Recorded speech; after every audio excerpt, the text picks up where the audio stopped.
The moment has arrived. I pushed the button. It's going to work. This is going to be scary good, man. I'm sorry?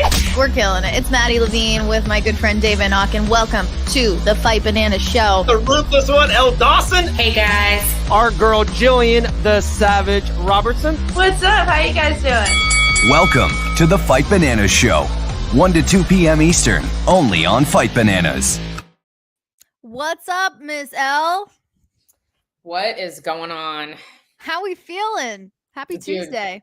I'm fucked up today. What do you mean? What happened? Oh, I'm just beat up. I'm banged up from training, and I had physical therapy this morning. So, guys, the days of Elle looking cute on the Fight Bananas Show are over. That's fine. I'm gonna either be coming straight from PT or practice. I'm gonna eat my lunch here. I got fire chicken. Well, you got stuff to do. You got fights coming up, hopefully, and things to do. Yes, ma'am.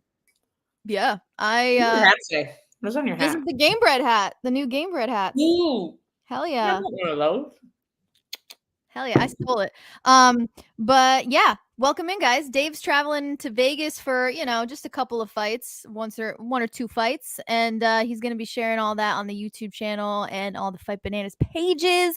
But first things first, we have a lovely guest coming in right now. He was the stud over the weekend at the UFC Fight Night, and he secured basically everybody's love and affection. Cody Durden, welcome to the show. What up? How you doing? We're doing great, man. Thank you so much for joining us today. No problem. No problem. It's the most I can do for you. Well, It's not the least. It's the most you can do. I have a feeling Appreciate that you are a much needed man today after that performance over the weekend. I mean, what an incredible submission win. 4 days notice. I mean, we all heard the story. Unreal. Did you expect that phone call? Let's back up and talk about the 4 days notice here. Take a sip. Yeah, so this is what happened. Monday was Labor Day, and so Sunday, me and my wife went out with some teammates of mine, and I had a little bit too much to drink, and so Monday, I laid in bed all day. I was hungover as hell. And then Tuesday, I went and sparred 5 rounds. And I left sparring, and I came home, and I was eating lunch with my wife, and I saw Matt Schnell's opponent pulled out. So I literally tweeted, I'm here to fight. Teammates, friends, or family, it doesn't matter. Let's make it happen. And I tagged Matt Schnell, Dana White, Mick Maynard, my manager, Ali Abdelaziz, and I said, with all due respect to Matt Schnell, because I've trained with him before, I've hung out with him and stuff. But yeah, then I got a call from my manager, like, yo, what's going on? Why is Mick texting me asking me if you want the fight? I was like, well, I put stuff on Twitter, and he was like, well, he's offering you the fight. I said, all right, well, let's push it back. And then he said, no, we don't. Mick doesn't want to push it back. He wants it this weekend. And I looked at my wife, and I was like, oh, shoot. And I said, well, tell him 135 and tell him I want a new contract. And if he'll do that, I'll fight. And my wife Brittany was like, yeah, you don't put your foot in your mouth now. Out loud on Twitter had to make sure you backed it up, right? I had a staph infection 2 weeks ago, so I was out for 9 days, and so then I trained for the week before the fight. I trained, and then I trained fight week, and that was all the training I had. Wow. So, do you feel confident that you would have had the cardio had he survived that onslaught in the early second round? I do, actually. I really do. I knew I was starting to feel it a little bit, but I'm a vet. I've been here so many times, and I feel like I had some uncertainty that gave me adrenaline, that gave me anxiety, and that's what was leading to I was getting a little tired, but not much. But like, here's the thing, guys. I had the best training camp against Bruno Silva. 8 weeks in Coconut Creek. No alcohol, no sweets. I mean, everything just went my way. Okay.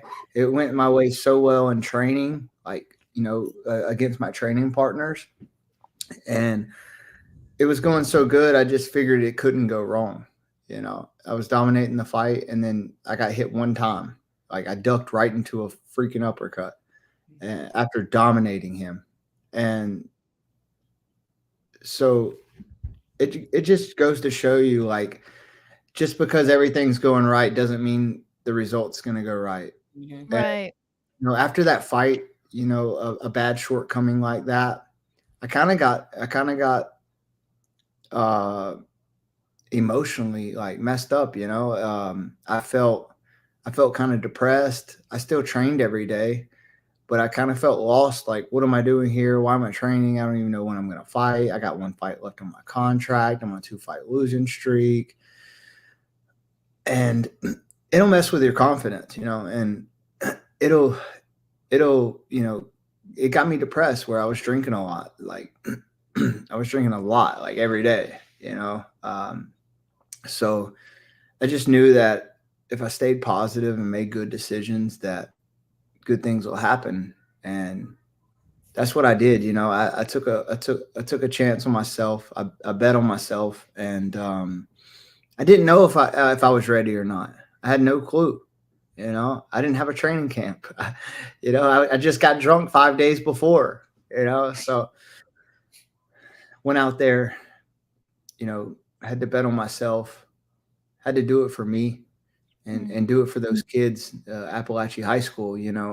I trained 15 minutes from that high school, and I got two 13-year-old kids that are texting me on fight week, saying there's a school shooting, we're on lockdown, and that was heavy on my heart, because no kid should have to go through that. Yeah. And so yeah, it just all came together, even when it wasn't coming together, if that makes sense. Absolutely. Life's crazy. For being Life's real. crazy. Yeah. Yeah, no. I would look at my wife. What the fuck are we doing here? What are we doing here? You know what I mean? I feel you on that for sure. But so kind of shooting your shot with this fight, right? It sounds like you were in a rough spot. Did you look at this fight as a way to get out of that dark place and kind of just like, you know what, it's now or never? Or were you able to pull yourself out of that beforehand? Okay, yeah. So this was kind of like a now or never moment for you. Yeah, it definitely was. 100%. Do you feel like it paid off? How's your mental state now? Oh, I'm ready to go. I don't know. I don't know if I'm the best. I can't tell you I'm the best, but I can tell you I want to be the best. I train like it. In fight camps, I'm on point in and out of the cage. No doubt. When I don't have a fight camp, I can't tell you that I'm the best. Because of my actions outside of fight camp. Isn't like I'm just doing all the wrong things. Doing a little bit of wrong things and a lot of right things. I mean, we're only human, right? Huh? We're only human, right? Exactly. And I think my honesty and my humility, because I don't really talk about it, but I feel like if I do talk about it, it'll be better for me. I've always been the tough guy, the kid that got picked on, the kid that'll punch you in the mouth before you even, get to say something else. And I'm 33 years old right now, and I feel like I'm maturing inside the cage, and I feel like I'm maturing outside the cage. And I'm only human. Yeah, you definitely showed your true colors with, I mean, not only an incredible performance on 4 days notice, but then your speech at the end and dedicating the fight to those kids. I mean, you spoke to so many people in the country that day. Can you talk a little bit about maybe the sensitivity of it, or the atmosphere of the town during that week? I mean, it must have been so high stress. Yeah, I mean, you got to understand, Winder, Georgia, Barrow County is country. I mean, that's all it is cow pastures, fields, deer hunting, Mhm. wildlife. Uh, I mean, it's not like a population of 700 people, but for the most part, it's the country. And my coach, Chad Schaefer, the main coach that I always go and train with in his garage, if you ever see me posting pictures, you'll see that he lives in Barrow County in Winder, Georgia. He lives right down the street from where the shooting happened. His kids grandparents live across the street from the school. So his kids were across the street from the school when it happened, and his kids are like family to me, you know. And so the school's 30 minutes away from my kids' school. So when it happens so close to home, I mean, when it happens like far away, you're like, man, it sucks. But when it happens so close to home, and just knowing, like, I know people in the community that their kids go there. I know one of the first responders, the EMS ladies that showed up there and helped one of the victims that got shot. I just this morning I went to the Gwinnett County Police Department, and I had to teach some things to the SWAT team, and the SWAT team was responded to the shooting. They were there, a lot of people, and a lot of guys were, and they were talking about it. Yeah. So it's just real close to home, you know. And I got kids, and they didn't want to go to school, and something needs to be done. You know, we need metal detectors. We need the bulletproof doors. We need locks on the doors. Let's just have preventatives, instead of just talking about it. I mean, we could have a whole podcast on that alone about, what needs to be done, what can be done. It's a wild world out there. I'm just glad that everybody close to you, Cody, is A-okay, and that's great. 100%. Let's switch gears and talk about the positives here. That was a nasty finish, my guy. That was fun. That was fun to watch. Did you have any idea that Matt Schnell was going to retire that night? I had no idea. No. I mean, I've trained with Matt Schnell. I trained with him for a week. I flew to Texas. We trained together, but we just trained together for a week, and we're friends and everything's good. I had to do what I had to do. I had to get a new contract. I knew that if I stepped up on short notice, that I wouldn't have to fight my contract out, that I could get a pay raise and I could get another contract. And so at the end of the day, I got to feed my family, and I ain't going nowhere. I love it. Elle, Yeah. I know you just took a bite, but do you have a question? I do.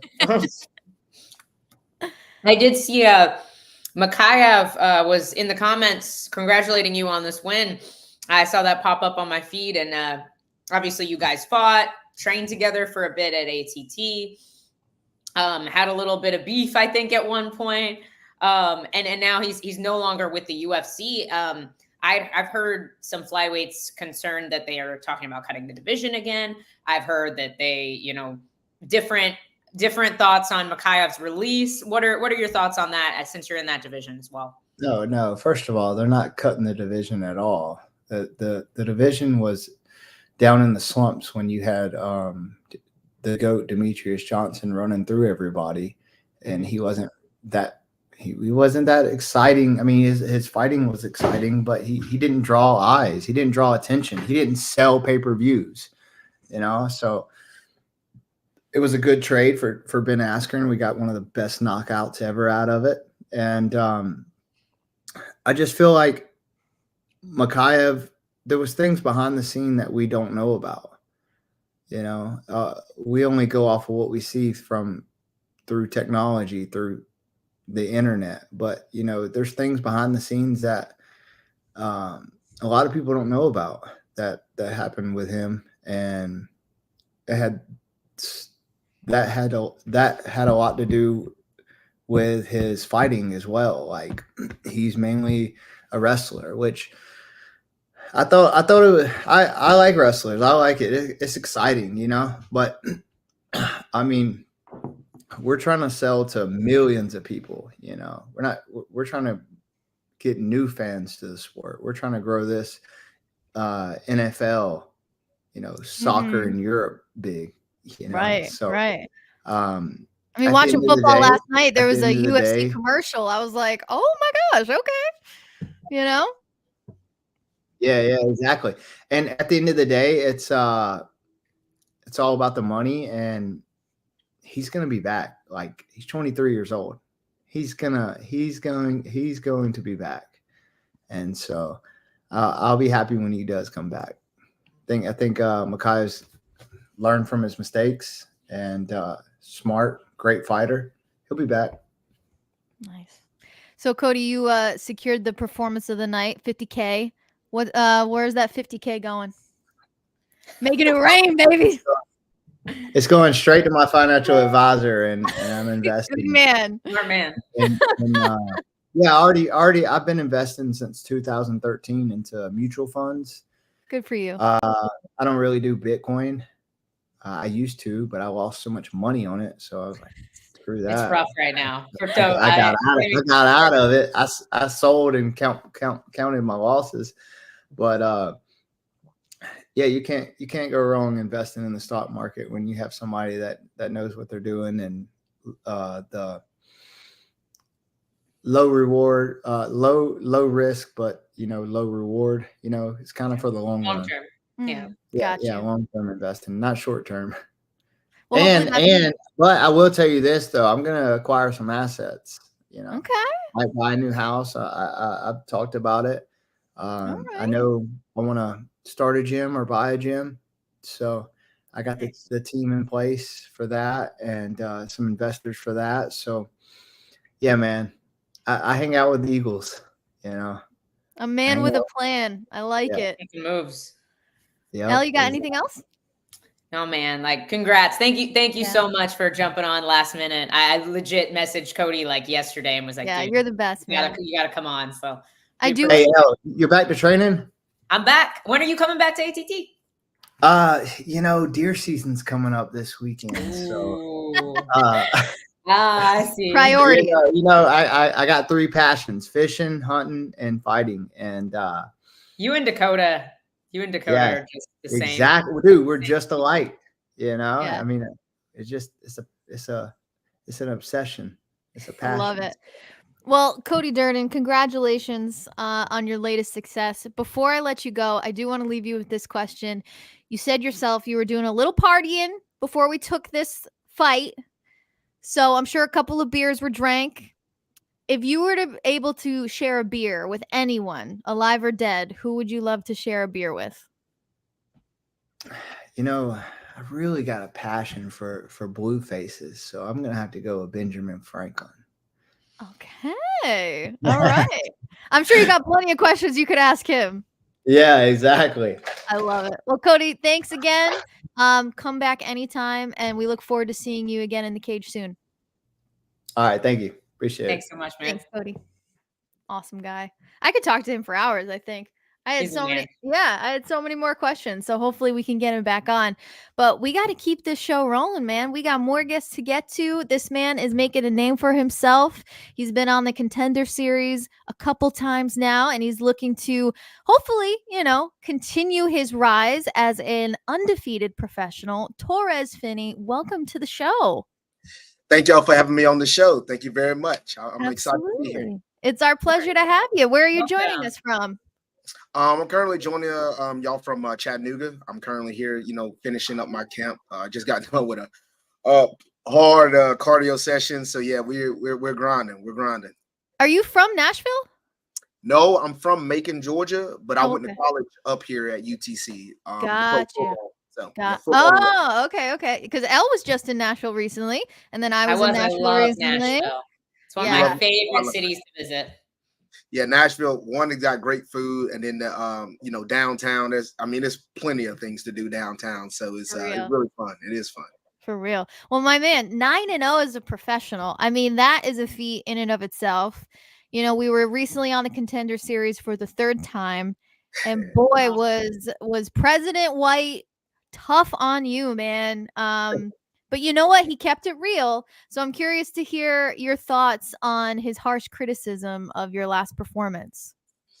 Again, I've told people on this multiple occasions is one, whatever Dana, I respect Dana for sure. Obviously what he's done in the sport, but those words don't really mean much to me at all. I mean, I've been in sports all my life, and I've had a lot of success, and I also have had people say things. So I've been through that phase of people saying whatever they say, and obviously I disagree. I've went with a lot of guys within the UFC. Granted, it's training, but I know I belong.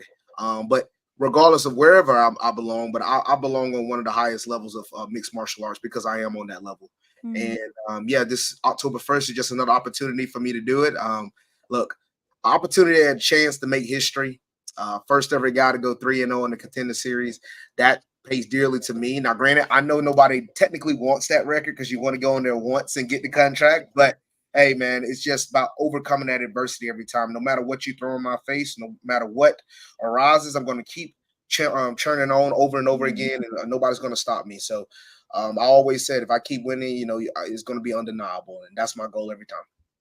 I love that energy, man. That's great. Absolutely. Yeah. You honestly answered my question. I wanted to know kind of just your thoughts on that three-peat coming up on Contender Series and your thoughts on it, but you're going in very confidently, obviously. A perfect record. You obviously got a finish on the Contender Series the first time, and then unfortunately the decision, and the second time this criticism from Dana. How important do you think it is for this fight to be a finish? Looking at your record, you have I think seven finishes. How important is that?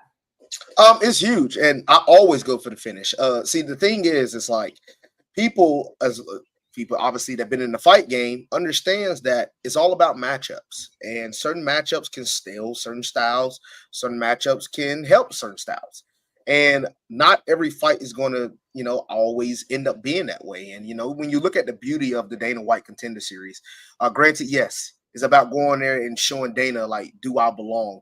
But also your chances obviously diminish a little bit. Like, yeah, people go in there have epic fights, and sometimes the winner and loser get on. But I'm just going to just be frankly, like, personal. Like, I didn't grow up that way. I didn't grow up being happy with a good loss. And I'm not going to be that way. I never have and never will. Rather it's an ugly win or a great win, we won. And that's how I've always been. I'm a 2-time state champion in wrestling. Top 10 in nationals coming out of high school. Played college football. We had a very successful football. I had a very successful football career in high school. Solid in college. So, like, it's always been about me finding the ways to get the win. The win always matters to me. Yes, the finish mattered because that's definitive. But Cam Ralston, the last fight, he posed some different problems. Granted, his attributes with him being so tall definitely gave me some problems. But besides the fact, I went out there and got the win. Was it a beautiful win? Would I like to win that way every time? No, I would not. Would I say that was my best performance? No, I agree.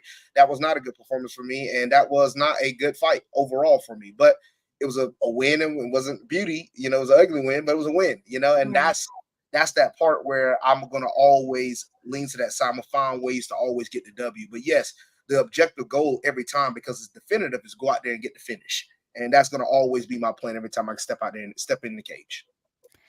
So your Tapology says you're 5'8". Is that an accurate stat? Not really. I'm 5'7", okay. but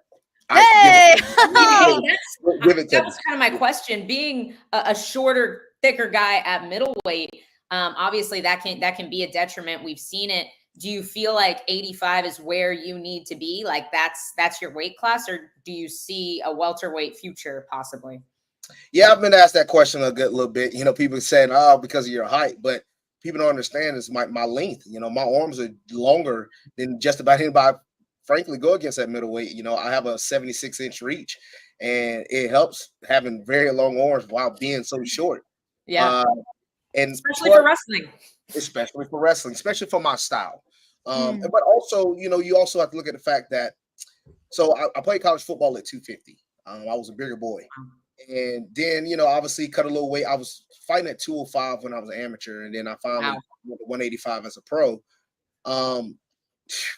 The Jared Cannonier path right there. Yeah, fact. Asking my brother to go 15 more pounds. I'm a dense guy. I'm just dense. And right. Out of camp is like just naturally still training, naturally eating, no diet. I instantly get back up to about 220. So I'm a bigger guy just naturally. That's a big cut, yeah. Probably just like in the family. I mean, we're just bigger people, just natural. So it's like that's requiring me having to diet outside of camp as well. Mm-hmm. And I mean, I'm comfortable at middleweight. I'm really comfortable at middleweight. I'm comfortable being amongst those guys. I've competed with a lot of middleweights. I've trained with a lot. I've had opportunity to go to Vegas. Train with guys like Chris Curtis, Sean Strickland, Michelle Pereira, Fusion XL. I've been all over and like had the opportunity and beauty to be able to train with a lot of, high level middleweights. And I definitely know I belong. So that's not necessarily an issue. Yeah, it's just always going to be advantage and disadvantage. Like I feel like there's a huge advantage of being short. Especially for my style. Like, yeah, me too. People unite. We're even shorter than you, so. But I love that. You've figured out your style and what works for you with your natural attributes. Speak a little bit on the transition coming over from football. I was looking like you made your amateur debut in 2020. So you're new to this sport, like only 4 years, like less than 4 years in this game. And what prompted you to transition from football and just like, you're still young, obviously, like you're 25, correct? 25. Yes, ma'am. So still young in the sport, but new to the sport as well. Speak on what prompted all that. Well, when COVID hit in 2020, that I was going into my senior year of college football. Granted, we didn't have a season. We had one game, but necessarily not a season. But they obviously gave us the opportunity to give it a COVID year. We can play the next year. And I had started training. I had started boxing earlier that year because I had a little injury. So I just started boxing when I was out and really couldn't practice. And one of the guys at the boxing gym said, man, come to this gym called the Gogi. And it was, jiu-jitsu. They didn't do much. They really didn't do much MMA. But I had went over, saw Coach Larry, saw Matt Harris. Matt Harris is, my MMA coach, and Sterling Peace and all these guys. And man, I just fell in love instantly, and I had already wrestled. I wrestled my freshman year in college, but I got hurt. And once football gave me the scholarship, it's like, all right, no more wrestling. So I just completely didn't do wrestling anymore in college. And I really, really enjoyed the journey of MMA. And when COVID hit, after that spring break for us, we all had to be in the, home. We couldn't do anything.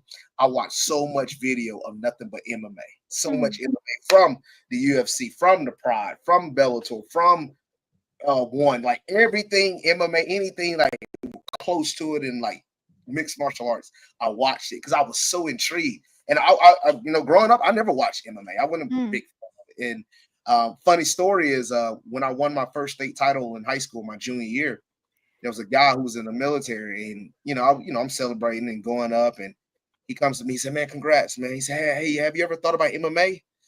I was like, MMA? No, I never thought about it. Get out of here with that. Yeah, get out of here. No, he's like, man, but the way you wrestle, your style, he's like, because very similar to how I wrestle in high school, similar to how I wrestle now, and it helps. And he's like, man, your style would be really good for MMA. And I looked at him, I was like, nah. My pro debut in 2022, he was there because I had it in my hometown in Macon, and it was funny. He said, "What? See?" And I was like, "Bro, yeah, you did." Like I never thought this would ever be anything for me. And now to look at back, it's funny you say that, and I never even thought about it. But 4 years ago, to be back, I'm about to fight 3 times in the UFC Apex, 3 times under contender series, have the opportunity at making some sort of history on this show, and on the verge of being 10-0 as a pro. And you could have never told me none of this, like this has been a journey, and it's been a blessing. It's such a cool thing. I'm so adamant that football players are some of the like just most elite athletes. I do my physical therapy for my ACL down at the facility. We have Dolphins players, lots of NFL guys coming through there, and all of them, I'm like trying to recruit. I'm like, you would be in the UFC after a year of training. Like at heavyweight, you got it. You all need to do MMA. Yes. I'll take a massive pay cut and come do MMA. I'm recruiting hard. Seriously. Players. Yeah. I mean, it's like not many people have been on the Contender Series 3 times, but think about it. It's like you're going to have so much experience under those bright lights with the biggest promotion in the world that it's only going to make you better. I mean, that's and you seem to have such an amazing positive attitude. Where do you get this attitude from? This, I mean, this feels very much like you were born with this kind of attitude of just like wanting to achieve greatness, but were there certain people in your life that kind of helped you mold into that person? Yes, very much. You know, my family, my granddad, my dad, my grandmother, my mom, you know, like growing up, my uncle as well, like we had a very competitive family. That I don't look, it was competitive. I mean, push-ups for money, racing in the, you know, in the hallway. I mean, just always, and like Dad never let you win. oh no. There's no let nobody win anything. You better actually get it. Like we're competitive and we work out. It's just how we've always been, and it just obviously rubbed off on me. And you know, when you don't really get praise for even just, you know, in a tournament. And I'm young, and like one time I was in a middle school tournament, and I go out there and I get no, I'm in middle school. I just won a championship, but they put me in a high school tournament. They let me continue my part of my season. And I'm like, oh, I'm wrestling with high schoolers. And I placed 4th in the tournament. I won 3 matches that day. And I'm thinking, man, I'm in middle school. I'm gonna beat some high schoolers. Yeah, that's good. Nope, you don't settle for that. You know, it's like there was never anything settling unless you won, unless you got first place. You know, I never had anything that was 2nd, 3rd, 4th, anything after first. We didn't keep those medals. They was thrown away. It's like just how it was. And that's just the competitive nature that my family, and we always had that positive attitude. It's like, what's next? You know, it was never like, let's look what's behind us. Let's mope on that. There was no moping. It was like, all right, what's on to the next? What's on to the next? Great. And and I just carry that, and I've been blessed to have that in my family, and we just continue to think that way. That's why I said I've gotten a harder criticism from my own family. What Dana said, you know, that's nothing, right? That don't even make top 10. Like, understand, like to certain people, like who grew up in the world of MMA, you know, who really values everything that is done and said in this world, probably would take that a little harsher. But for me, it's different because I didn't grow up in this world. You know, I said it's different when a football recruiter tells you you're not good enough to make the team and you're working so hard to get on this team in college. That hurts. You know, when you're really working really hard and you're like, okay, I might got this opportunity and they don't offer you a scholarship. That's different. To me, that hurts me worse than listening to that, you know, because granted there's opportunities and I know I'm going to continue to keep getting better. And plus, all you're doing for me is just constantly putting on bulletin board material. Okay, well, because I always talk about myself. I love to prove myself right. But now, you know, I don't like to be in the business of trying to prove somebody else wrong. But when you start putting bulletin board material on the board, then I go out there and try to prove you wrong. I'm going to show, okay, all right, you say I can't do this. And I've been like this my entire life. I was too short to play football, in college at a D1. You know, wasn't good enough to beat this certain wrestler in state championship. Like, I've always been doubted. And every time I always find a way. And it's just nothing like, there's no such thing as, you know, something too tall for me. I feel like I've been blessed. God is blessed to have me a really strong heart, and you know, just always have that motivation to keep pushing forward. So that's what I'm going to do. And I tell people in the cage, you know, you're gonna have to kill me, man. It's like it's gonna take a little bit more than just like, oh, he's hurt a little bit. Like I'm gonna fight hard in any situation. So I love that. Yeah. I mean, so I'm 5'2". Elle, how tall are you? 5'1", I think. Okay, on a good day. Maybe and a half. Maybe okay. I got like 5'1". So I had a coach say to me one time, act 10 feet tall and bulletproof. And I've lived my life like that since he told me it. That explains a lot, Maddie. Right? It kind of does. It kind of does. But that being said, so former football player, who's your NFL team?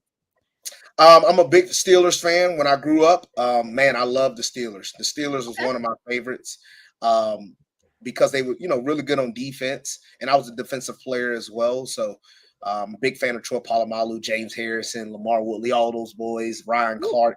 So I was a big Steelers fan, and obviously in college, I'm a big Georgia fan. Being from Georgia, so I love the Bulldogs. Go Dogs, baby! Nice. Elle, do you follow football at all?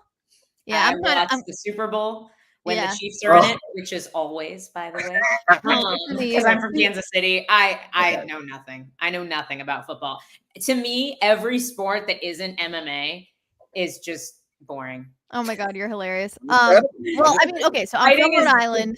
So for the longest time, it was the New England Patriots. Like, duh, I'm Boston area. I married a Cowboys fan.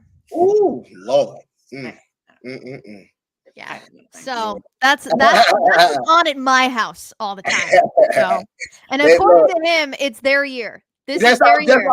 I'm about to say, according to Cowboys fans, their year every year. So they won last night too. So, or a couple nights ago. So it's their year, man. It's their year. My buddy is playing for the Cowboys this year, so I guess I'm a Cowboys fan this year. So. Okay, love that. Love that. Need all the support we can get. Trust me. But anyway, sorry to hear Torres, Finney, love your story. Love your energy. Can't wait to see you back in there. Tell us a little bit about the rest of the year and what we can expect from you. Yes, I'm currently, finishing up training camp right now. I'm really excited for October 1st. I'm really excited for the opportunity once again. Like I said, a chance at history, and yeah, man, I'm excited to fight Abdel Arami. He's a good opponent. Over there from Spain. He has a lot of tools in his toolbox, but I'm really confident I'm able to go out there and get the job done. So I'm excited for this opportunity. I'm excited to step back in the cage once again, and yeah, here we go, October 1st. The Punisher returns once again. Let's do it, man. Well, we look forward to seeing you in there, and come on the show anytime, man. Thank y'all very much. Thank you for having me. All right. Have a good one, man. Thanks. Thank you. What a good guy. He's so likable. It's so easy to root for him. I mean, that's great. I commend him though. Like, I would be stressing. I'd be stressing. Like, you go on it 3 times and you win 3 times, and I have to come back a 4th time, or it's like, yeah. I'd be stressing, but I mean, the guy has the right attitude. Like, I love hearing that, because I agree. Like she's just letting it fly off. Just potential 10-0 as a pro. Like love it. I mean, like you said, if you keep winning, eventually it's undeniable. And 1,000%. Great attitude to have. Like there's very few guys that are 14, 15-0, and the UFC is still like, nah. I know. Exactly. Keep racking up those wins. I love Sean said Elle and Rogan have the same feelings towards sports outside MMA, because that's one things Joe Rogan's right about. I don't watch a lot of sports. I really only watch MMA, but the one sport that I can get behind is football. It is pretty entertaining. Maddie, do you make fun of him every time the Cowboys get knocked out in the first round? I don't make fun. I am a supportive wife, but I do poke a little fun, and I call them the cows. So I say, go cows all the time. I'm like, go cows, baby. Cows are on. So in our house, they're called the cows. That's cute. I'm going to message Ross that. Yeah, he would love it. I need to Google the schedule. I don't even know when any of these teams play. He would absolutely love that. Sean, thanks for chiming in on the comments today. Thank you for your Dunkin' Donuts coffee recommendation. Almond milk with caramel swirl. So fire. Love that you got that. I get that way too often. I think I mentioned it on Sunday, maybe. I'm not sure when I said that. I missed that. So that must have been on Sunday. Sorry, I was not here on Sunday, guys.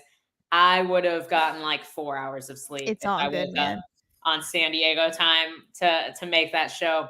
But we know Maddie can handle it. I was just blabbering for. It's better than when I'm on by myself. When I'm on by myself, I just show up and see what strangeness we have going on in the comments. That's usually the best part of the show. But you were busy in California. Tell us how that went. Gosh, San Diego was awesome, by the way. My primary experience in California to date has been LA, which I absolutely hate. LA, it's horrible. So I did not realize how awesome San Diego was until I got there this last weekend. Love San Diego. The city's awesome. It's a beautiful area.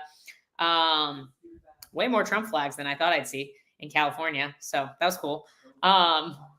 Yeah. We went and saw the sea lions. That was super cool. SeaWorld or no, like wild sea lions. oh Like, snap, love that. You just walk down to the beach and they're like right there. And like I got a picture of one on or a video of one on a rock, and like this wave came in behind it, and he like Little Mermaided. They're by us too on the East And he was Coast. like 5 feet away from me, and he was just chilling. And I was like, this thing's gonna bite me, but he just like stared at me. I was like, I'm gonna take a video of you. It was super cool. Dakota and I went on a little adventure. She and I took an Uber down to the beach, walked around, saw some sea lions, got some candy. Sounds like a solid trip. Dude, Dakota hooked it up. I got to experience the Dakota Ditcheva VIP treatment at the Bellator fights. Oh, I'm sure. So she had me in as her +1. So instead of sitting in the media bullpen with the peasants, I got to sit like inner cage. It was so sick. What an awesome night. Like I had such a good time. I met so many cool people, met Hoist Gracie, who is the nicest human being I've ever met in my life. Met Dan Henderson, also super nice. Hendo was awesome. Cyborg was sitting a few seats away from us. You know, just awesome. Ali. By the way, Ali, who I think we're going to have on the show here pretty soon. I didn't realize how big of a deal Ali is. I'm pretty sure more people came up and asked for Ali Abdelaziz's picture than Cyborg or I was crazy. Are you serious? And the dude's a manager. I was like, I mean, he's kind of everyone's manager, though. He is. Yeah. Calling them peasants. I'm normally one of those peasants, so it's okay. She's allowed to flex every so often. So I did not get to go to the zoo, Chris. I was actually really sad, but I did not have time. I know how awesome the San Diego Zoo is. A lot of the other media guys did go out there, though, and were just raving about it. So I did not get to go see the pandas, which was a little bit of a bummer. But I got to see wild sea lions. But it was just an all-around awesome experience. Obviously, I was there to see my girl Asia, which that was the bummer of the night. She did not get the win, but super tough, very tough pro debut on Bellator. Such a big stage, tough as nails, went to absolute war. She will definitely bounce back, you know, and we still had a lot of fun, even though, you know, losses are tough. We all got to go out with her and her family, and Dakota and I did. So we went out. Dakota had In-N-Out for the first time. Actually, oh my gosh, that. So she was very excited. It was pretty adorable. So we went and introduced our British friend to the ways of In-N-Out. The ways of America. America, go to In-N-Out. Awesome. In-N-Out is so good. We did. Have you seen the like viral thing on TikTok? It's like the Flying Dutchman. Where so we don't have In-N-Out in New England. No. Well, I guess we don't really have it in Florida either. You kind of have to like go when you're in Vegas or Texas. Those are the only places, I think, and obviously California. But they it's like patties. It's like the burger patties, and then like they grill onion slices and make that the bun. And it was it's like a insane thing on TikTok. And I got one because I have to, because I can't eat the bun because I have celiac. So I was like, well, I'll try it. And honestly, it's just a lot of onion. I don't really understand the hype, to be quite honest. It just tasted like a bunless burger with too much onion. And I understand your celiac and that's rough sauce, but like, no. It was too much onion. I'm all set. I'm so all set with that. I would much rather just have a belly. Like, I would much rather just. I did not like it either. I would rather be bloated and uncomfortable for a couple hours and have the bun. As opposed I wish it was just a couple hours. I know. Well, I'm not celiac, so there's no way I was gonna eat a burger bun and then get on a 6-hour plane flight the next day and not shit my pants. There's no way that was gonna happen. I love it. Not. I love it. So it's getting real on the Fight Bananas show today. It's fine. I feel like we always end up talking about poop at least once. It's fine. Anyway, back to the good stuff. Our friend Gillian Robertson will be joining in roughly 15 minutes. She's always a good time, and we got plenty of stuff for her. I'd love to talk to her about UFC Noche and maybe a closer look at last weekend's fight night. But in the meantime, did you see that Dana White revealed his Mount Rushmore of MMA? Didn't. I did not. So Oh, you know, I did see that. It was Yeah. what, GSP, Jones, Connor, and who was fourth?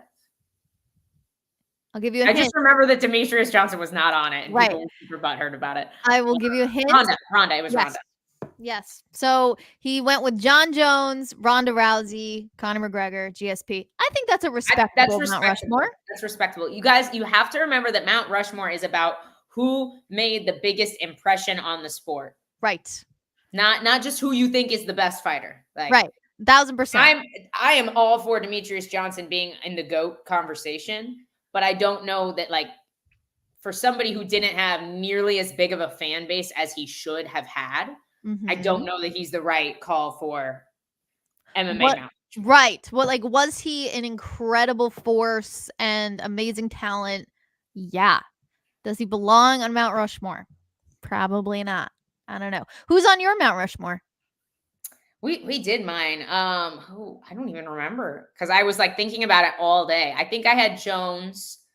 I think I had Aldo on mine. Yes. Some of the greatest fights and a very long title run as well, similar to DJ. I can't remember if I had GSP or if I had Silva. Silva I honestly would have been a don't good one. remember. I might have I'm had kind of Khabib on shocked there. he didn't pick Silva. I might have had McGregor. I mean, I understand. I think he's like in that category. He's probably like 5. I think you probably have to put GSP above Anderson Silva just by like this much, just because of he didn't fight out of his prime, you know, and that's why he's so legendary. And I do think like he's a bigger name overall. Yeah, no, that's definitely fair. Yeah, I had GSP, McGregor, Jones, and I went with Khabib. But then after hearing Dana say Ronda, I'm like, wait, that makes way more sense.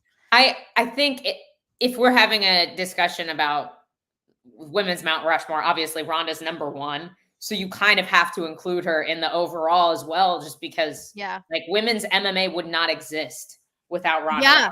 No, that's whether or so not fair. she can compete with today's best females is irrelevant. The sport just would not exist without Ronda Rousey. 1000%. 1000%. Chris, this is a perfect segue. Mighty Mouse didn't get the proper push from the promotion that he deserved. Everybody was all over Dana White when he was asked about Demetrius's recent retirement and how he was basically like, yeah, good for him. Like, he'll definitely be in the Hall of Fame. Well, the internet doesn't forget, and they didn't forget how Dana and Mighty Mouse hated each other. So that was I was trying to keep up with all of it online, but there's so much to it. But the gist is Mighty Mouse was very unhappy at the UFC and very unhappy with Dana White. So very, and I don't know whose fault all that is. Like, I definitely think I had heard that like Demetrius Johnson's like overall contract was not very intelligently negotiated, but I do not remember the specifics of that or where that source even is or who that source even is. So I'm not sure that that's something to dive into, but I know he probably wasn't making what he should have been. I don't know if that's because he and management on their end, they just weren't on top of the negotiations, or if the UFC just didn't like him. Obviously, he was in the era where they were like, we don't even want this division, which was massive, which is still, by the way, I say this probably almost every show. Maddie probably knows what I'm going to say. The best freaking season of The Ultimate Fighter is the flyweight tournament. It is my favorite of all time. Had the best fights, most high-level fights. It's just so fast-paced. So fast, so crazy. Oh, it was killer. It's a lot of fun. So that was one retirement. And then we kind of touched upon the Matt Schnell retirement, which I talked a little bit about it on Sunday. And I posed the question, was it an emotional decision or did he plan on doing that? Because he lost, like his opponent won on 4 days' notice. That fucking hurts. Then it's like he takes his gloves off and then just immediately leaves the cage, like doesn't say anything, didn't give like a farewell speech at all. I just feel like it was a very emotional decision, and he might. I don't know. I don't know if he regrets it, but I don't know if he planned on doing that. I don't know either. Getting finished 3 fights in a row. Tough. Is super tough, especially in that division. Like, there's a very good chance like the UFC would cut him. You know, Yeah. I think he's 1-4 in his last 5. Yeah. And his losses are to really good guys like Nicolau and Ursig and Royval and Cody, but like, man, it's just it's tough. It's tough, you know. Yeah, maybe he just wanted to go out on his own terms. Like maybe he knew, it was impending, maybe his cut. Right. So it's like, you know what? I'm just gonna let myself out. I don't know. You know, I actually don't know if he has. I think he might only have 1 win over an active guy that's still on the roster, Oh, geez. and that's Sumaderji. I don't think he's been cut. Damn. All right. He's on a 2-fight losing streak. Let's see. Hang on. Tyson Nam, I know, is cut. I don't think Jordan Espinosa's on the roster anymore. Louis Smolka is not on the roster anymore. Yeah, I think he's got 1 win over somebody who's active on the UFC roster. So it's a tough one. You know, maybe he felt like he was gonna retire on his own terms before the UFC cut him. You know, I'm not sure. I could see it being, you know, a more emotional decision, or just, you know, maybe he was like, if I lose this fight, I'm gonna retire. Yeah. And then it happened. It's like, I don't have anything to say, you know. I don't want to stand in here in this cage and be on the mic. It's tough. Yeah. But, yeah. That's some shit I would do. Like, fuck it, I'm out of here. Yeah. Bye. And Cody was still a pretty decent sized favorite, even on just a few days' notice, you know. So it was a very tough fight, regardless of whether or not Cody had a camp. He's an incredibly tough guy, and he's usually like, I love that he answered that the way he did. I wanted to hear his thoughts on the cardio, but I kind of knew the answer because he always is in shape. Like, I feel like he's just one of those guys that has a gas tank naturally. So Schnell on a skid has a contract. Nate Maness on a winning streak wasn't re-signed. How long was Maness's win streak? I'm trying to remember. Oh, I have no But idea. yeah, maybe he knew like the writing was on the wall then. I mean, that's definitely what it's sounding like for sure. So you had Mighty Mouse retire, you had Matt Schnell retire, and then Muay Thai stud Liam Harrison retired. So I love Liam Harrison. I love Liam Harrison, and I am a proud crotch sniffer. You know, like I'm shocked you know Liam Harrison. I love Liam Harrison. What a man. Like, what a freaking man. No, I'm obsessed with his style. He's given us some fantastic fights. Love how he throws leg kicks. Like, I'm such a Liam Harrison fan. It was a very bittersweet moment for me to see him retire as well.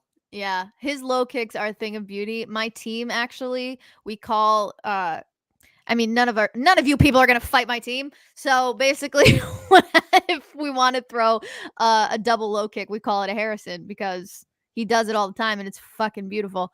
But I started following martial arts, I want to say like early 2015 is when I like really started getting into it. And Liam Harrison was one of the first Muay Thai fighters I started following. And he's one of the only Muay Thai fighters I've ever followed. Watching him on pads is like ASMR. Like, that is what I think I look like when I'm hitting pads. But obviously, is it though? Obviously, that's not what I look like. But when I'm hitting pads, I'm like, oh, I look like that. Like, he's just such a dog. Like, and then when he joined One, I mean, granted, it was on the tail end of his career, but him in 4-ounce gloves, terrifying. One thing, I know there's a lot of controversy going on with One, which we definitely need to get into the war on One as well, because that's blowing up my newsfeed.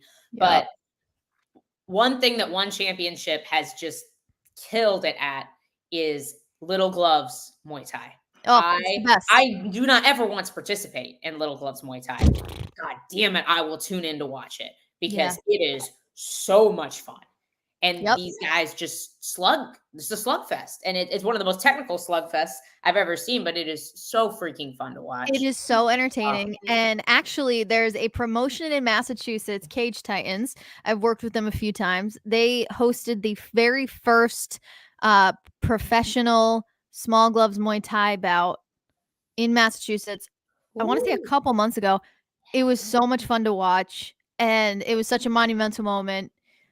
Oh my God. It was just so fantastic. We need more of that. We do. I want to watch it. Yeah. I'm a watch. I'm not going to do. I'm a watch. But yeah, this was so sad. James Earl Jones died yesterday, guys. Yeah. The most epic voice in the entire universe. You say Darth Vader, Chris. I say Mufasa. I was going to say both. Like, I grew up on, I'm a huge Star Wars fan, obviously, but yeah, Mufasa as well. Like, just such an iconic voice. Seriously. And the Sandlot. Can't forget that. Oh my gosh, yes. Sandlot. He was the owner of the Beast. Yes. God, what an absolute legend. Somebody else died too. Did they? Who was it? Maybe not. Maybe not. Oh, I think the other one was Harvey Weinstein getting rushed to the hospital, but. Oh, speaking of getting rushed to the hospital, I still don't know who this was. But while I was at the hotel in San Diego, so obviously there were lots of Dagestanis at Bellator because Usman Nurmagomedov was in the main event, had a fantastic fight with Alexander Shabli, by the way, another fellow countryman and my ATT teammate, who very competitive, incredible fight. But one of, I'm assuming, the Russians, because the gurney was surrounded by several of the guys that I recognized, was wheeled very quickly out of the elevator and out of the hotel by EMTs on a gurney with a blanket completely covering him, I am assuming to hide his identity. Oh, so that happened right in front of me. And I'm literally standing next to like 2 or 3 other media people. And we're just like, who was that? Down? And nobody knew. Like, I've seen nothing. I didn't see like anything about Usman or Umar. I don't know who it was. I don't know who was under the towel. Yikes. But I'm dying to know. I'm dying to know too. Like, I'm waiting to hear that like somebody went to the hospital, and I'm curious if like something happened during the fight to Usman, or I don't know. But I know one of those Dagestanis got wheeled out of the hotel. I wonder if it was like a fan. I don't know, but then why would all of the Dagestanis be with? Like they were following the. Like they were with the gurney, like, and they were like trying to keep people from looking at. Was this after the fights? It was after the fights, a couple hours after we were at the hotel. Like, we had already gone to eat and we came back to the hotel, so it was pretty late. We should do some digging. Let's look up some hospital reports. Is that a thing? Can you do that? Do that? I don't think that's. I don't know. Can you like do that like police report? I don't think that works the same way as like. Yeah, that feels like very much like a HIPAA violation. That might be. I feel like HIPAA will get in the way of that. I don't know about that. Just keep your eyes on the news because something went down. That's crazy. I don't know who. I don't know what, but somebody got wheeled out of that hotel on Saturday night, and it was probably one of the Russians. That was one of the Russians. That is all I know. The sheet was over his head and everything. So there's never a dull moment on a fight night. I feel like we need to bring G in. She looks interested in this. Our lovely friend Gillian Robertson is here. Hey, girl. What's up? And what is going on? I have seen nothing on any news outlet, but I'm just letting y'all know. I was at Bellator this past weekend in San Diego. I'm at the hotel after the fights, and obviously several of the Dagestanis were there. Khabib was there cornering Usman. Umar was there cornering Usman. Several of their other countrymen and main training partners were there.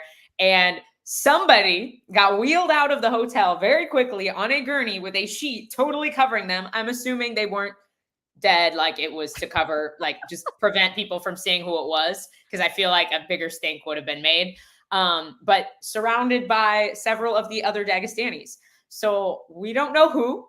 We don't know what happened, but I do know that somebody had a really rough night at the hotel in San Diego after Bellator.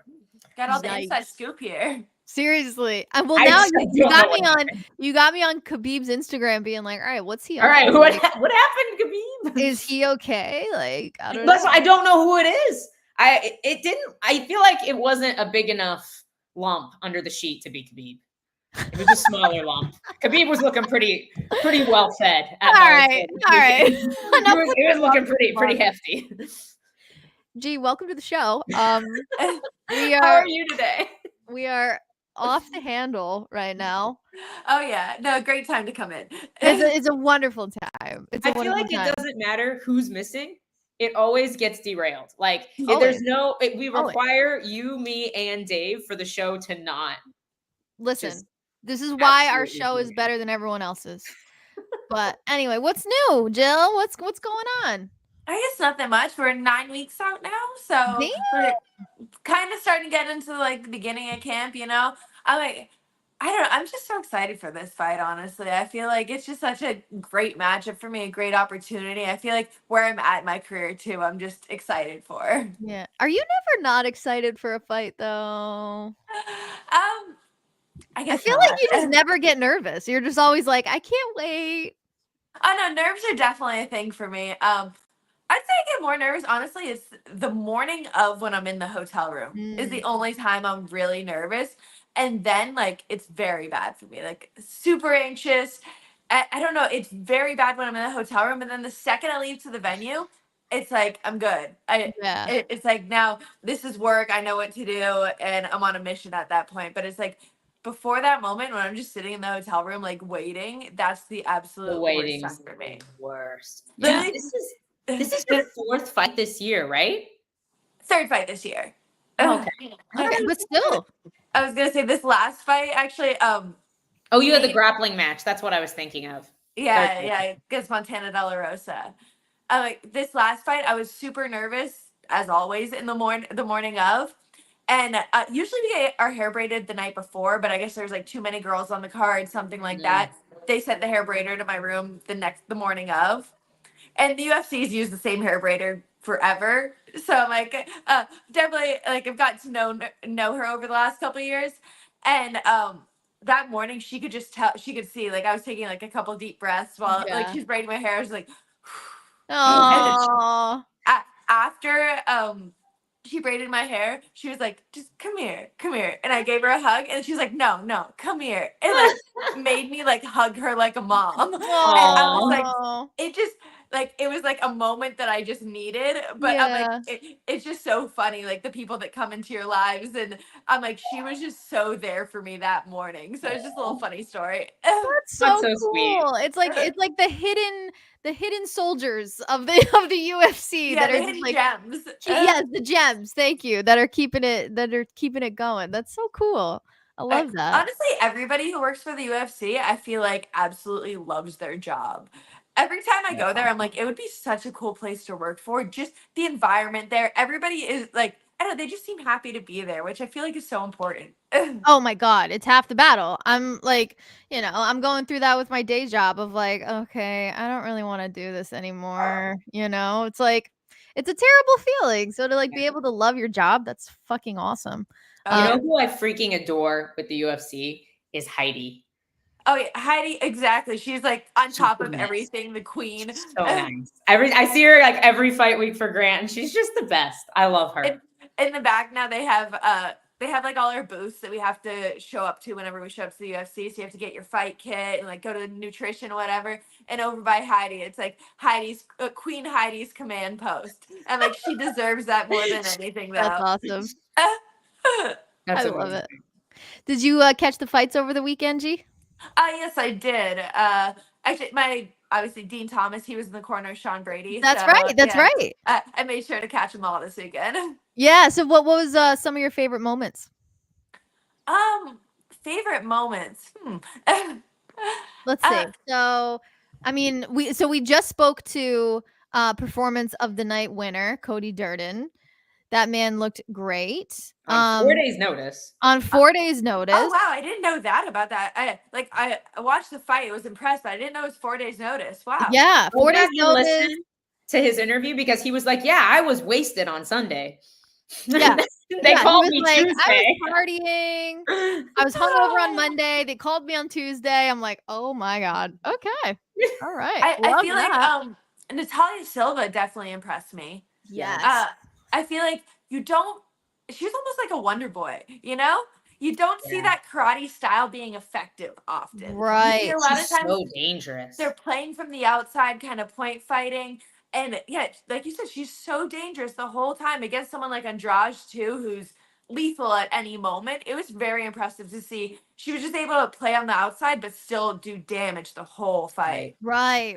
I totally agree. I love how her kicks just come from the weirdest angles. Like, you think she's too close, but then she's landing it anyway. And then Yeah. the way that she cuts angles is fucking beautiful. Like, I'm a huge fan of her now. I think she's gonna be a force to be reckoned with for sure. But then Brady had a stellar performance too. So what's Dean like in the corner? Is he? I feel like he's probably not too chatty. I don't know. No. So I feel like he lets the fighters think for themselves. He finds it very important for the fighters to have a high fight IQ. He doesn't think that like the corner should be like A, B, you know, like they're Right. playing Like a you can video yeah. game. Yeah. Right. Whatever. You sometimes hear corners, they're like, throw 1, 2, 3, and they like let your fighter think for themselves at some Right. point, you know? Right. So I feel like Dean knows the work's already done. He spent however many weeks with Brady before this. He spends however many weeks with me before a fight. And he knows we know what to do when we go in there. We know the game plan. We've drilled it so heavily. It's just like embedded in you. You know, you don't even have to think about it. Your body just knows what to do. So Mhm. he trusts that we know that. And then maybe if he sees something like a little that he has to be like, hey, make sure you do this, he'll hear him. But it's like most of the times I could tell you every single thing Dean said during the fight because it's only a handful of things, you know? Does more of his work in between the rounds, whatnot, like making in-fight adjustments. Yeah, exactly. Yeah. Yeah. A lot of it, he just trusts that we, like I said, we've done the work. We've spent all these weeks together and I know what to do. So it's like, he thinks that if you do have to be cornering someone like that, then it's like, you didn't do your job right through camp. Yeah, I mean, I can't stand coaches that are like that where it's like jab, jab, keep throwing jab.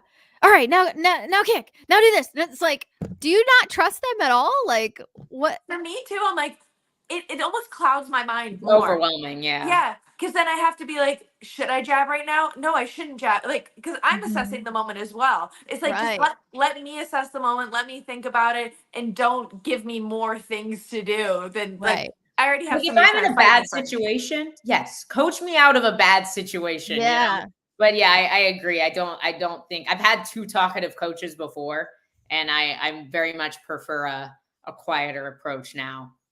Oh yeah, have you ever had two coaches that are giving you two different things? Because Thankfully, no. That was a frustrating fight. I'll tell you that for sure. I would be like, well, one of you's not going to be in my corner next time. Yeah, no. Yeah, that was, I mean, this was years ago, but yeah, I'll never forget that. It was like the most confusing fucking thing in the world to have two different opinions at once. Yeah. Shoot me. It was wild. It was wild. But what I will say, I mean, I am very much a striking lover. I love the striking game, but the main event had such high level grappling exchanges that even I was like, whoa, this is freaking awesome. So I really enjoyed that. And with the striking in general for the whole night, I thought was so fun. It was like the night of elbows. So many fantastic elbows were thrown in several fights. This is a great question for both of you. What is your favorite strike to throw? Do you have one? I guess I obviously am better at throwing strikes on the ground than I am standing. That's fair. So I'm like elbows, they're just very easy to get off on a short distance. So I love doing elbows, and now they're introducing the 12-6 elbow. Yes. That's right. So I am drilling that heavily. Ooh, okay. Yikes. That shit scares me. Oh, I'm so excited. The 12 to 6 elbow, and then we can knee to the face when their hands are on the ground at this point now. That's right. So I'm like, both those changes, I'm going to be more than ready for it. Do you see that happening with the Grasso-Shevchenko fight? It happened in their last fight. I wonder if it'll happen this one. Because now it'll be fine. So their last meeting, Grasso, I believe, kneed her when Valentina had her hand down, or there was like some discrepancy about it, right? But now it's fair game. So I'm not 100% sure, but I believe they aren't legal until November. oh, okay. Oh, no, that's right. It is Okay. November. Yeah. You will not be pulling that. Okay, Yeah. gotcha. So Gotcha. it'll be legal for my fight November Yes. 9th. Nice. There we go. I think that's great for grapplers, especially grapplers that take the back, because people like love to do this like don't touch me quadruped thing, and it's super annoying, and it kind of stalls, and it's like it's hard. They keep you from getting hooks in, but they won't like work up because they're afraid of getting mat return, and it's just this really uncomfortable stalling position. I think being able to knee there is going to be absolutely amazing. Grapplers who like to take the back. Okay. Oh, speaking of high-level grappling on the card, did you get to watch Jackie Amorim's fight? Oh, yes. No, Jackie looked absolutely, honestly, she surprised me. And then obviously Vanessa's side of it too. I'm like, keep fighting. Regardless of the situation, keep fighting. Don't complain. Like, yeah. I actually sent Dave a video right after because I'm like, I had the exact same thing happen to me in one of my fights where me versus Courtney Casey in round 3. And it was during COVID too, so it's like completely silent in there, so you can hear everything. And she goes for an armbar and she's like grunting hard. And I'm sitting there, I'm talking to Jason Herzog, and I'm like, she has her fingers in my glove. And he was like, no, I think she's good. I was like, no, she has her fingers in my glove. Oh my God. But I'm sitting there, I'm like smiling and talking to the ref, but still defending the armbar. And then she lets go of it. I escape it. I'm like, because it's like defend yourself at all times. It doesn't matter what they're doing. Priscilla Cachoeira stuck her finger in my eye while I was trying to 4 other people. Like that girl was a problem. Yeah, exactly. But I'm like, during that moment, I'm not like, hey ref, she has her finger in my eye. I'm like, no, we need to fight. That's all that matters at that moment. Yeah. I think I saw that she's gonna appeal the win too. Like she wants to appeal it. It's like, I mean, do you think she's gonna get very far with that? I don't. I don't. Has anybody ever won an appeal? That's a great question. No, that's a great question. I don't know. Especially in Nevada. Nevada does not ever admit that they're wrong. Yeah. That's never happened. The hand that she had, that she says she had the fingers in the glove, it could have been on the wrist, could have been in the glove. It was hard to tell from the video. But the hand that she said that she had the fingers in was the opposite hand of which she attacked. So I'm like, it didn't make a difference on the armbar. It shouldn't have mattered. Like it was an excuse. I agree. 100%. Yeah. Well, guys, this weekend, I can't believe it. UFC Noche is freaking here. It's been so hyped up that I'm nervous that it's not gonna perform, but I think it's gonna be great. I think the production is gonna be insanity. And I think it's gonna be really interesting to just see it all come together. I mean, it's gonna be wild. I don't know what to expect of it. I don't know what to like, even as a fighter, like walking out, having all that going on around you, like, how is that? Like, I'm so glad you brought that up because I was touching upon it a little bit on Sunday where I'm like, this is a whole new layer for the fighters. Like, there's going to be a lot of like stimulus to deal with. Like, how is the fighter not going to be distracted by a huge screen? Is it going to be on the whole time they're fighting? Like, that's what I'm trying to understand. Is it just for the walkouts? I have no idea. Because I have the worst ADD ever. I'd be like, no, for real though. Like for real. I'd be like, do that. You know, like, I don't know how they're going to pull that off, but it's like, you already have to deal with the lights and the cameras and all that stuff. Okay. And then magnify it times 1,000. I don't know. I will say though that like if they don't have it on during the fight, when the round starts, the lights kind of dim in the arena, and it's literally just you in the octagon in that moment. So that's so terrifying. That's badass. I'm like, I live for that moment. Right. I'm like, but it's like when the lights, you see the crowd, you see the arena, you see your name on the side and all the cool stuff, and like the cameras in your face and everybody like that. The second the cameras walk out, the lights dim, and it's like it just You looks see dark. nothing. Right. Yeah. You Yeah. don't see anything. That's kind of nice because it like blocks it out and it's just your fight. Yeah, it's just you in the middle, and it's just the light. So it's like the crowd doesn't matter at that point. Yeah, you can't even see them. I wonder if they have to do that for the safety of the fighter. You know, it's like Probably. I feel like they can't have that screen on. I don't know, but like I'm trying to imagine it would be so bright, right? Yeah. Yeah. Like what if like a light moves and it's like in your eyes for a second? Like Yeah, my brain can't wrap my head around it, so we're just gonna have to sit and watch it. And then Dave's gonna be right down the street at the Canelo fight. Why do I feel like he's gonna try and sneak into UFC Noche? I feel him trying to do that. He'll take some notes from I think it was the Argentinian fans down here in Miami trying to crawl into the stadium through the vents. Oh my god, Okay. that's right. The vents, yeah. That shit was crazy. All right, ladies, who do we have? Who do you think for this main event here? Who do we think? I still have O'Malley. I'm like, I want to say Merab so bad, but I really think it's an easy fight for O'Malley, honestly. Wow, you think it's easy? I think honestly, Merab just makes a lot of mistakes. He's a tank. He comes forward, has a gas tank, like nonstop. He's gonna keep coming forward, but he just technically, honestly, he makes so many mistakes. If you watch Merab, for sure, I'm like he makes a bunch of mistakes, and I just feel like O'Malley's the guy. He's precise. He's gonna capitalize on that. I see him being able to drop him early, honestly. I see a drop too, for sure. For the exact reason you said, like he's just such a bowling ball of a fighter that he's not afraid to do the wrong thing in hopes of getting that finish or that position. But you can't do that with somebody like O'Malley. Like you just can't. If it were 3 rounds, I would feel more confident in a Merab pick, but 25 minutes is just so many opportunities for a guy like Sean O'Malley to make a read, find a mistake and exploit it. Yeah. Like what round did he so finish Aljo? Was it the 4th? What's up? When did he finish Aljo? Was it the 4th round? Second round? Oh, Jesus. Okay, I'm Pretty adding early, honestly here. And I think he lost the first round, but it was like Aljo didn't get him down. And I think Aljo has better takedowns than Merab. I think Merab has like a better like go, but Aljo has these crazy long arms and he gets to the back in areas where most people don't. And Merab doesn't have that. He took Jose Aldo down 0 times. He won the fight. He won the fight by holding him against the cage, but O'Malley has better footwork. He's faster. Like that was an old Aldo. Yeah. I think different. I think that if Merab's best route to win this fight would be to fight O'Malley how he fought Peter Yan.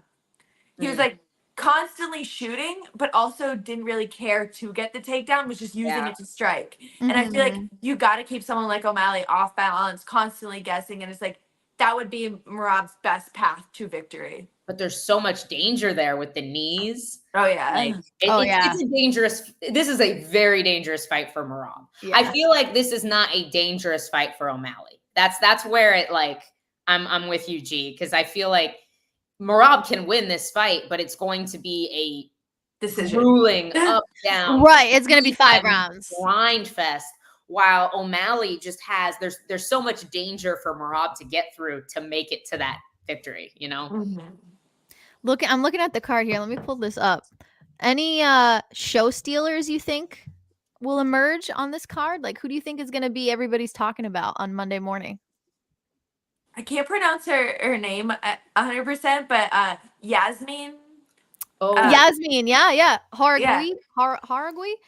Yeah, I absolutely every time I've watched her fight, absolute firecracker. Love to watch her fight, so I'm excited for that one. Okay, cool. So that is on the prelims. Second fight on the prelims. I'm super pumped for. I love Diego Lopez. I'm a huge freaking Diego Lopez fan. Brian Ortega, like that's gonna be a really fun fight. That was the fight that was supposed to happen on the same card as me. Got canceled day of. Right. So I'm honestly, I've been excited for this one for a long time. I know. So I can't wait to see it. Guys, the correct answer is Esteban Rabovich and Daniel Zellhuber. Like, I know people are not like stoked that they're on the main card, but that fight is freaking fireworks. I love it. I'm not too familiar with Esteban, but Zellhuber, I know, like he actually fought one of my teammates. His last fight or the one before that. That was a Francisco fantastic Prado. fight. Yeah, both of them. So It was at like in each other's faces, absolute firecrackers. Esteban is he just knocked out Terrence McKinney. Oh wow. Okay. Right? Am I mixing him up with somebody? Which one? Are you talking about Esteban? Yeah, no. Yeah, he like put Terrence McKinney to sleep. Oh, Nasty I remember that knockout. Nasty head kick. Yeah. Yeah, that was a bad one. I want to see his top. Christian's got me. If you know, you know. Yes, that's what it is. Yep. If Ortega wins, does he possibly get the next shot at the title after Max? This might be a hot take, but I just don't think they want Ortega to have a title shot. I don't think they do either. No, I think if Lopez wins, he gets his title. Yeah, I agree. for sure. I feel for Brian Ortega.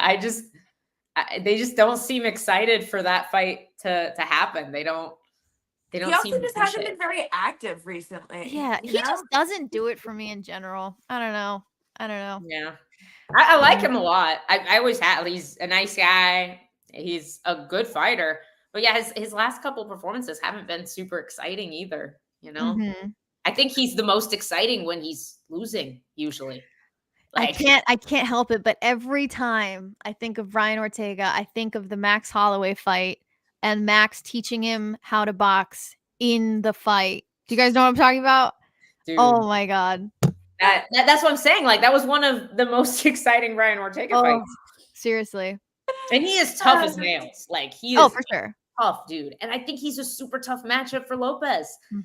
But Lopez this is a really big moment for Lopez. Lopez is flashy, he's dangerous, he's exciting. I agree with you, Gillian. I think if he wins, like they're gonna be like fast track, and if it goes the other way, they're gonna be like, oh, you need 4 more. All right, settle down, everybody, settle down. Wall treatment. Yeah, for real. Well, gee, thanks for joining as always. Did you get your training in today? Oh yeah, always. Always. How often are we training right now? Like more than once a day? It depends the day. Usually Tuesdays, Thursdays I train twice a day. Monday, Wednesdays, Fridays I train a lot in the morning and then PT at night. Because I'm old now. Oh, stop that is a real thing. I am not gonna stop doing PT for the rest of my MMA career. That's smart though. That's smart. You're keeping your body right. People that ignore their little aches and pains, they're gonna pay for that way later. Later. That was me, and now they're not little like aches and pains anymore. They so. grew. Yeah, all right, I get that. Gee, I apologize. Do we know where your fight is yet? It is in the Apex in Las Vegas. Oh, you sound bummed. I know you it's sound like the last one too before they close it, right? Really? They're closing that shit down. Yeah. Yeah, I had no idea. They're closing it in November for renovations until next summer. Thankfully. So maybe it'll be like a real arena next year. I'm like, that's just what I need. I hate that there's even like for fighters, they give us 4 tickets usually for arenas, and they're giving us 4 tickets for our fight for the Apex. I know. I get to pop in for Jess Grant's fight, and then we have to leave. Yeah. Oh my God. What is this? That's so messed up. John's got some coaching for you. Use the CBD. Use CBD. All of it. The CBD, THC, I got it. Yeah. The whole plant. The entire plant. I love that. Yeah, I'm so like people get very divided over the Apex if they like it, if they don't like it. I'm so done with the Apex, and I'm not even a fighter. So I can only imagine what that's like for like the fighter and their supporters, and like it's, it is what it is. But after you get this win, what is your ideal arena? Like where would you love to fight in 2025? For me, it's all, I guess my hometowns are in Florida and Canada. So either one of those, I'm like, are always happy for me. I'm like, I get a lot of people out there, a lot of support at both either in Florida or Canada. So I'm like, that's always great for me. It's always been a dream of mine. Both my parents are actually originally from Scotland. Oh, wow. Yeah. So I'm like, all my family's from Scotland. And so that's actually always been like a dream location of mine. So whenever the UFC goes back to Scotland, just throw me on that card. That's have you been there much? No, the closest I've been was when I fought Molly McCann in Liverpool. Ugh. Dude, Grant and I went on vacation to Scotland. Is one of the most beautiful places I have ever been in my entire life. Oh That's my what I god. hear. Absolutely loved it. We want to go back. I Are would you love are you bummed you're missing the Tampa card by like this much? Yes and no, because that makes it also not like this fight was originally supposed to be on the Edmonton card a week before, Right. and then obviously got pushed back. But now I get to have fun at the Tampa card. I get to come out there and hang out. True. So I'm happy about that. There's been some talk of Dave buying us all a suite. I don't know, That I shit better fought the day happen. before though, so I don't know if I can get back from wherever that fight is to Tampa in time. All I know is if he doesn't invite me, he's dead to me. I'm trying to be there. I want to be there in that suite, enjoying life, and hopefully we see you there, G. That'd be awesome. That'd be Oh so yeah, fun. that would be awesome. Yeah. All right. Well, we'll let you go, but thank you as always for joining. And we're so glad to hear that the fight camps, we're just beginning, right? It's like, Oh, here yeah. we go, baby. Like we love following your journey, and I'm sure we'll talk to you soon. Oh yeah, I'll see you guys next week. Awesome. See you next week. All right. Thanks, See you, Gillian. G. I love it. She's the best. Gillian the Savage. girl. Well, that's going to do it for us today, right? Unless you have something up your sleeve. March in Miami. I was gonna get into the one stuff, but maybe we should wait. I wanna get somebody that like knows to come on and talk more about it, because right now all I see is we should have asked Gillian if she knows. Duh. Well, I but will she knows say this. Awesome, I 'cause will it's say President this. Awesome is the one making all the allegations. I will say this. My mom always said, if you have nothing nice to say, don't say it. I have nothing fucking nice to say about that whole thing. So I don't know if you want me to say anything. I want you to call me and say it to me. Is what I want you to do, all Maddie. I'm saying is that Karate Combat has some fucking balls to say what they're saying. Fair enough. And I think that's where I'm gonna leave it right now. Maybe I'll talk to Dave and see if he's okay with me telling how I really feel. But that's on that. Fair enough. Yeah, but we should get somebody on. We tried to get Sage Northcutt on. Oh man, because Sage Northcutt was like, "Oh, I'm gonna tell everybody everything." I was in his DMs 2 seconds later. Tell us. And then radio silence. He never did an interview about it. So I want to know why. I want to know. He has been quiet, huh? So he would be a good one. And Gary Tonin is saying he wants to do an interview. I was in his DMs too. Yeah. Come talk to us. Tell us your story. For real. No, for real. I haven't seen him do an interview yet. So I hope it's not like every time somebody gets brave, they're like cease and desist. Like, just well, that's the other accusation flying around right now is one throwing cease and desist at all their fighters, or NDAs or whatever. I don't know, but I don't know. Yeah, I want to hear what's going on from somebody who knows. So I know, for real. Such a hush hush weird. It's such a so weird thing. It feels like the sketchy Pride days of MMA a little bit, to be honest. Like, it's just, we haven't had that with a major promotion in a long time, and now it feels so weird. You know what? Let's just go after the president. Let's see if we can get him on here.